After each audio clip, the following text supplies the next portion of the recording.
Madam Speaker, I have a few questions for my colleagues. What if our foreign policy of the past century is deeply flawed and has not served our national security interests? What if we wake up one day and realize that the terrorist threat is a predictable consequence of our meddling in the affairs of others and has nothing to do with us being free and prosperous? What if propping up repressive regimes in the Middle East endangers both the United States and Israel?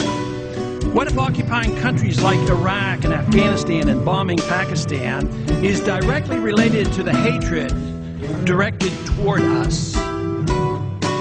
What if someday it dawns on us that losing over 5,000 American military personnel in the Middle East since 9/11 is not a fair trade-off for the loss of nearly 3,000 American citizens, no matter how many Iraqi, Pakistani, and Afghan people are killed or displaced? What if we finally decide that torture, even if called enhanced interrogation technique, is self-destructive and produces no useful information, and that contracting it out to a third-world nation is just as evil? What if it is finally realized that war and military spending is always destructive to the economy? What if all wartime spending is paid for through the deceitful and evil process of inflating and borrowing? What if we finally see that wartime conditions always undermine personal liberty? What if conservatives who preach small government wake up and realize that our interventionist foreign policy provides the greatest incentive to expand the government? What if conservatives understood once again that their only logical position is to reject military intervention and managing an empire throughout the world?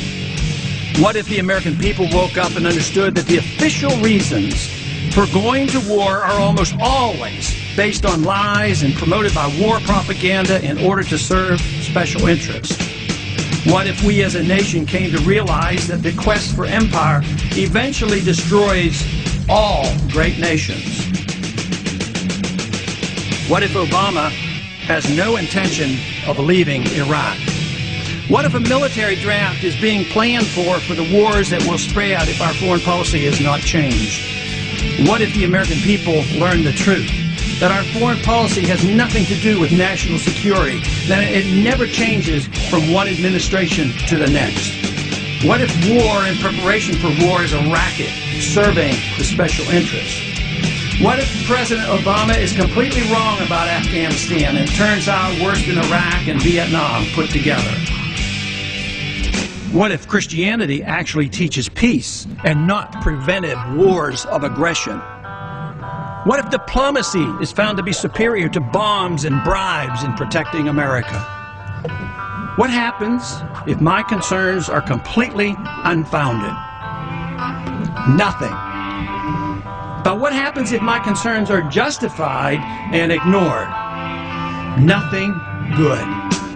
And I yield back the balance of my time.